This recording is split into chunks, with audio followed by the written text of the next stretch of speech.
Welcome to Untimely Radio Theater. Brand new stories with an old-time attitude. Tonight's story is none the wiser. A murder most foul. An intrepid gumshoe and a cast of characters all guilty of something. But what? It was a rainy night in Sun City. I knew I was in for a rough ride when a hooker with a heart of gold stiffed me for $20. But I digress. I was working late, trying to pretend like the ceiling wasn't leaking like the devil was taking a piss on my desk. It was going to be hell sending out accounts receivable. Then she walked in, and I forgot all about my desk, my bills, and the name of the place I was supposed to pick up my dry cleaning from. Her eyes were the green of a new dollar bill. She was dressed in black, but I didn't think for a second she was in mourning. Instead, she was my worst nightmare. A nun from the Sisters of Perpetual Anxiety. My name is Bastian Donner. My bartender calls me Bass. My mother calls me Weekly. I am a private investigator. Mr. Dasher? Donner. Mr. Donner? Hold that thought. First of all, who the heck are you, and why risk coming out of all this, if you'll pardon my expression, ungodly hour to see me? My name is Sister Agnes Jerome, and I have no fear of the night. My faith protects me. That and a set of brass knuckles hanging off her rosary. I want you to investigate a murder. Quickly and quietly. Did I mention quickly? Are you paying attention? Sister Agnes sure had a way with words. All she needed was one of those pointer sticks nuns use. As a kid, I thought they looked like spears cavemen used to take down woolly mammoths. Maybe they were. Why would anyone do in a nun? She smacked somebody's kid with a ruler? The Sisters of Perpetual Anxiety have made dangerous enemies fighting corruption on the streets. You are to be our angel of retribution. Of all the places in all the towns in all the world, she had to walk into mine. I was beginning to wish I was an atheist. They hadn't moved the body, and whatever clobbered this chick was heavy. Her head looked like a cantaloupe in cannelloni sauce. What was her name? Sister Prudence Incepcion Wenceslaus. She's gonna need a bigger tombstone. What is that noise? Just a sec. Some bozo had dropped his bubblegum on the floor, and I'd stepped in it. I peeled it off with my penknife. There ought to be a law. Any evidence of the murder? Fingerprints? Homicidal maniacs? There was only Sister Prudence. Father Cervisi found her. We believe she was struck with the chalice. Where is it? Gone. Don't look for it. No point, really. You Father Cervisi? What do you know? Nothing. Nothing at all. I was just getting ready to hear confessions when I heard Sister Prudence scream. The good father was lit, corked, blotto. The question was, did he get soused before or after he found the body? Is there anything more, anything at all, you can tell me? It was so sudden. Her lying dead right here on the floor. Better than the ceiling. Then you need an exorcist. You needn't be so cavalier. Father Cervisi's had quite a shock. A bottle of Jack'll do that to you. What are we to do, Mr. Donner? How do I celebrate Mass without a chalice? Dixie cups? Look, Father, I don't think whoever did this is gonna, if you'll pardon the expression, make a habit out of it. And you got insurance, right? Oh, that's true. Oh, that's a weight off my shoulders. Yeah, now all you gotta worry about is who offed the girl. My first objective, find the chalice. I figured it was made out of gold. A lot of gold. And in this town, gold meant one thing. Welcome to Max Pond. Can I help? Oh, it's you. Still sore at me for saving your bacon? Wasn't my bacon I was trying to burn. Come on, McAllister. You know arson's against the law. Especially when you're torching your own place. Tell that to my ex-wife when I come up short on the alimony again. I needed that money, Bass. Yeah. Hey, you got a napkin or something? I had about 5 gumballs worth of stick on my heel. I hate kids. Then I noticed something. You're going upscale with your merchandise, Mac. Care to show me what's in the cabinet over yonder? I don't care to show you nothing. I pulled out a photo of Father Cervisi. This the guy that pawned the goods you're hiding behind that ugly stuffed duck? That's not a duck. It's a platypus. Duck, platypus, it's ugly, whatever it is. Now about this guy. What do you give me if I tell you it's him? That depends. If you're telling the truth, I'll give you a handshake and my eternal gratitude. If you're lying, I'll come torch your place, myself, with you in it. Now, is this the guy? Yeah, that's him. But I paid for this stuff fair and square. I checked out the chalice. It was the real deal, but there wasn't a mark on it. For somebody holding a year's salary worth of gold, you don't look none too happy. I was hoping it had a dent in it. What, you want a discount? Then he pulled out the Holy Grail. At least for me. It was the twin of the chalice I was holding in my hand, except for the head-shaped ding on the side. Was this brought in by the same guy? The guy brought the good one in 6 months ago. This one got dumped out back last night. Some of the gold paint's chipped off, so I'll give you that discount. It was used to murder someone. So I'll give you a bigger discount. I took the chalice and convinced Mac to throw in the ugly duck. I'd forgotten my brother's birthday, and the duck would do in a pinch. Now it was time for me to see if the parishioners could give me a lead. Everyone I talked to hadn't seen or heard anything at church, had forgotten to go to confession, and wasn't even sure if they knew who Father Cervisi was. Considering one of them was his sainted mother, I was having an existential crisis the likes of which hadn't been known since Jesus failed to turn the loaves and fishes into latkes and brisket. Last night? Yeah, I saw something funny going on. I saw Benny slipping an ace up his sleeve in a game of Texas Hold'em. At confession? Confessions for dames. Irene, you seen anything wonky at church last night? We give money every week to that place. Is there any funny business going on down there what I should know about? What kind of funny business? How should I know?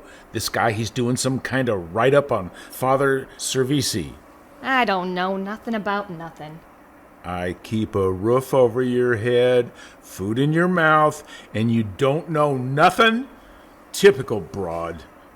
I kept getting the same song, different dance, and I was ready to pack it in for the night. But then I got lucky. Or at least I got some info. Irene was sweeping the stairs I was trying to walk down. She missed the wad of gum. I didn't. I tried to casually scrape it off the steps as we talked. Mr. Prancer, Donner. you know how much we donate to the church? From the looks of it, more than she could afford. 75 cents. Every week. That's 75 cents more than we got to spare. And most of it goes to the ponies. The only ponies I knew were the kind that carried jockeys. Last I heard, they didn't go to church much, so I gathered she was talking about the priest. And she kept talking. And he drinks. That's where the rest of the cash goes. All his sermons about how the church needs more money. How we ain't gonna have no church if we don't dig deeper into our pockets. We don't even got pockets, so he can just keep on dreaming. Unless Father Cervisi had a sudden winning streak with the ponies, I'd bet my kid sister's roller skates he pawned the real chalice to pay off a mob debt. Did Sister Prudence figure it out? He had means, motive, and opportunity. But a priest murdering a nun? I'd have more luck blaming Captain America. Any chance we get our money back? We're 2 months behind on rent. Got the eviction notice today. I'm sorry. Don't be. This place is a dump.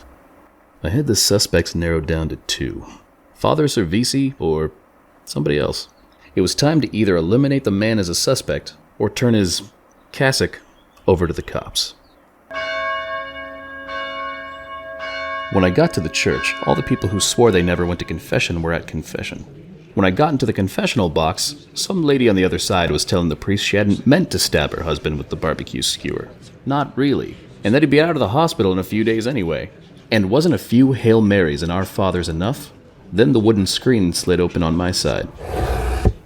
Tell me your troubles, my son. That would be you, Father. Mr. Dancer. Donner. What is it you want? Besides turning you into the cops, some Kleenex would be helpful. Confession was cut short. I cleaned off my shoe and followed the good father into the sacristy. It was a nicer place without the dead body decor. On the other hand, Sister Agnes was there. I thought you were following leads. And they led me right to you, by way of McAllister's. What are you saying? I'm saying that there's been more than one crime committed in this church. Sister Agnes was not pleased to learn about Father Cervisi's peccadillos, but was more interested in solving the murder. And as far as she was concerned, she already knew the guilty party. I'm sure Sister Prudence was murdered in retaliation for our work against local criminal interests. The one headed by Mr. Naso. You pissed off Nicky the Nose? Are you off your rocker? We are doing God's work. Have you been drinking too? What a terrible thing to say to Mother Superior. God help me. Another one. This is Sister Mary Clarence. She was very close to Sister Prudence. Sister Prudence told me she'd been learning things about Mr. Naso. Naso. Sister Prudence was sometimes a bit too enthusiastic in her investigations. I needed more pieces to this puzzle, but it was like trying to get my ex-wife to tell me which one of my friends she was sleeping with. I decided on a little off-the-book snooping in the murdered sister's room. I went with the assumption that I'd have to let myself in. This place must have been designed by a depressive architect with a taste for horror movies. Now I knew why the sisters wore black. It brightened up the place. Sister P's room was almost empty. Almost. I didn't know what a nun might have that would lead to murder. But I found it anyway. Sister Mary had been on the money. I found some papers behind the air vent. It had info about Nicky the Nose. Funny name, not a funny guy. Nick once iced a man at a restaurant because he was wearing the same suit as Nick. And then he killed his tailor. Instead of talking directly to Nick, I decided to see what I could get from one of his employees. I had a birthday coming up, and I didn't want to miss it. Hey, Sugar. You looking to have a good time? She was so made up her own mother wouldn't have recognized her. This was fortunate because her mother would not be happy with this turn of events, but I needed some info. And working girls learn to keep their ears to the ground while other parts are elsewise occupied. I hear tell that Nick's been having trouble with his business lately. What do you know? I know my time ain't free. I slipped her a fin and she got friendlier, or at least more talkative. Nick been getting irritated with the church of late? Church thinks it knows the rules. But you want to play the game? You gotta pay the piper. The piper's got a gun and he don't play nice. I know Nick's got a bit of a temper, but you're telling me he'd rub out a nun? I ain't one to talk. And she wasn't, until I slipped her another bill. Like you said, Nick's got a temper. Look, Nicky don't like questions.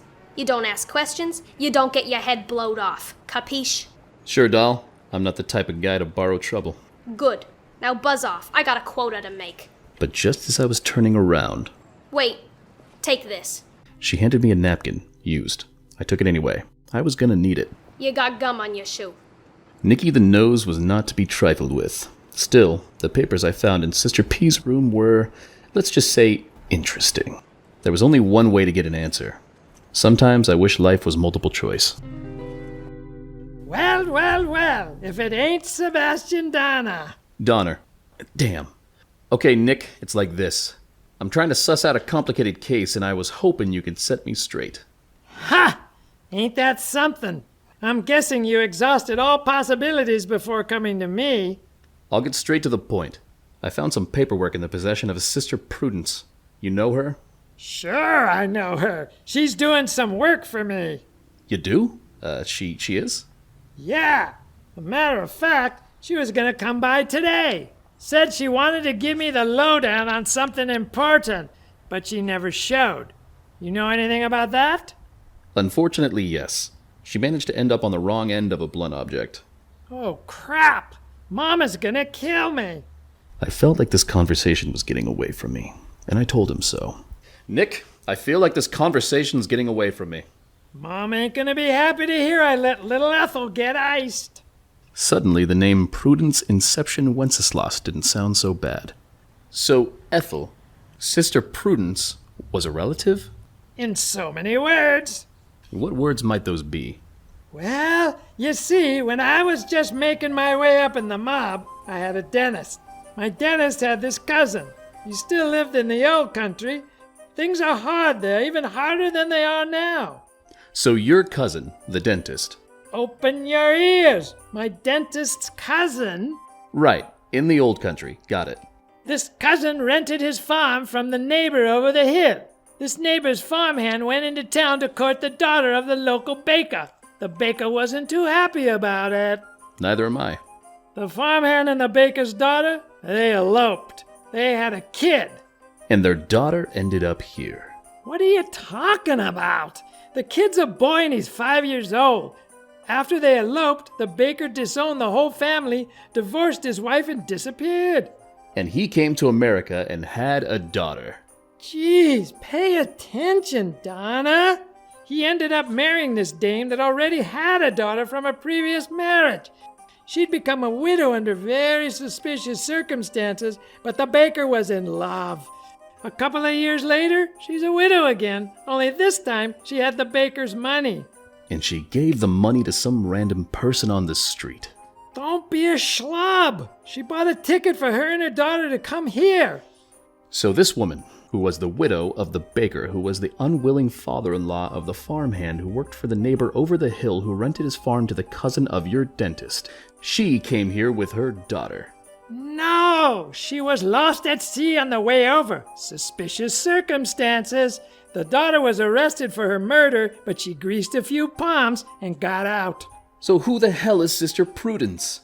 You ain't too good at this PI stuff, Donner. She's the daughter that beat the murder rap. Ain't you been listening? Yeah, but I can't figure out just what it is I heard. One of your girls on 8th made more sense, and she sounded like she'd been reading too much Agatha Christie. What are you talking about? I ain't got no girls on 8th. After our talk, I had a cup of joe and sat down to figure out what it was Nicky was talking about. From what I could figure, I had a reformed nun intimately associated with her mother's murder. So was Sister P's death a revenge killing? Except everyone in that chain of relationships was dead or in another country. Nicky the Nose and Ethel were copacetic, so why would he do it? But somebody did. And the working girl, she either had a poor sense of direction, or she was working for somebody else. There was only one way to find out. Business looked slow, so I was hoping to get a discount. No such luck. Plus, I think there was a run on bubblegum sales. Hey, Sugar. Looking for a good... Oh, you? What do you want now? This time it cost me a sawbuck. Why are you working 8th Street? 'Cause 9th's filled up. What kind of dopey question is that? I have it on good authority that Nick doesn't send his girls here. So who are you working for? None of your business. I beg to differ, sweetheart. Whoever you're working for, I think is the guy that offed that nun. No way. Nick's the crazy one in this town. Maybe you're right. Guess I gotta go back and see if I can untangle this mess somehow. You know, like Agatha Christie. You do that, Sugar. First thing in the morning, I hoofed it over to the convent and gathered Sister Agnes, Sister Mary, and Father Cervisi in the parlor. I didn't have any solid leads, but I had a feeling. That was all I had, but it was better than nothing. Sister Mary poured the tea and put out a plate of molasses cookies. A perfect setting to talk murder. Sorry to take you away from confession again, Father. Not many show up these days. Not after the news got out. Yeah, killing people in your own church will do that. It was that Mr. Naso. I'm sure of it. Nick said he didn't do it. That doesn't mean he's innocent. Oh, Nick's guilty, all right. Of just about everything. Except that murder. I found the papers that'll prove it. What papers? Where'd you find them? Let's just say you should think about investing in better locks. You broke into our convent? Your behavior is appalling. So's murder. Sister Mary shook so much she almost spilled the tea, and her eye twitched. Something was off. Would you care for a cookie? No thanks. Just the coffee. Cream? I just shook my head, waited for the next question. Sugar? There it was, the final piece. It fell into place like a shiny new penny in a slot machine, and I just hit the jackpot. Tell me, Sister Mary, do nuns usually wear perfume? Of course not. We've changed laundry detergents. Might want to get a refund. It smells cheap. Oh, and I'll take that sugar. Now the good sister was shaking so much her fake rosary beads were rattling. I've never been an altar boy, but I'd bet dollars to donuts nuns aren't in the, if you'll pardon the expression, habit of wearing false eyelashes either. Sister Mary, what are you... The tray dropped to the floor. Sister Mary gave up the role-playing. Stuff it, Sugar. I don't get paid enough for this. I'm out of here. Not so fast, doll. There's a little item of murder you gotta answer for. Me? Blowed out your ear, Jasper. I ain't done nothing. But you don't gotta look far. Miss Mary was right. Sister Agnes pulled a bean shooter out of her habit. I put my hands in the air. Sister Agnes, I demand to know what's going on. Come on, Padre. Do your math and put 2 and 2 together. Even in this neighborhood, nuns don't usually pack heat. I turned to who I still thought of as Sister Agnes. So why'd you do it, whoever you are? Do you remember Michael Topolio? Sure. He was the old mob boss until Nicky and his boys took him out. My name really is Agnes. Agnes Topolio. Mickey the Mouse was your father? Nicky murdered Daddy when I was 15 years old. It was time for payback. Okay, I get it. But why kill Ethel? She was just his accountant for Pete's sake. Are any of these women nuns, Mr. Dunder? Donner. Sister Prudence was. She did Nicky's books as a family favor. When she learned about what Sister Agnes was up to, she was going to warn him. She wouldn't listen to reason. So you killed her. No, Nicky the Nose killed her. Just like he's gonna kill you. I ain't going down for no murder. Blood soaked into the rug, courtesy of Agnes Topolio. The fake Sister Mary ran off into the night. What happens now, Mr. Dongle? I'm thinking of changing my name. I mean about Sister Mary, or whoever she is. I'll talk to my pal down at the station. She's an accessory after the fact, so he'll be real anxious to meet her. And the church. My reputation. Sorry, Padre. I don't do confessions. I left Father Cervisi and went outside to watch the city lights twinkle, and to scrape the gum off my shoe. Thanks for listening to the first season of Untimely Radio. Join us again next season for brand new stories with an old-time attitude. Kevin Oberlaurel is Bass Donner. Amie Losi is Sister Agnes Jones. Rick Werblin is Father Cervisi. David Golbeck is Mac. Tim Rhone is the Parishioner. Tessa Oberlaurel as Irene. Lewis Lane as Nicky the Nose. And Samantha Borthwick as Sister Mary and the Hooker. Story by MD Oberle. Some special effects courtesy of Quick Sounds. Bass Walker and Deadly Roulette by Kevin MacLeod. Incompetech.com. Licensed under the Creative Commons 3.0 by Attribution License.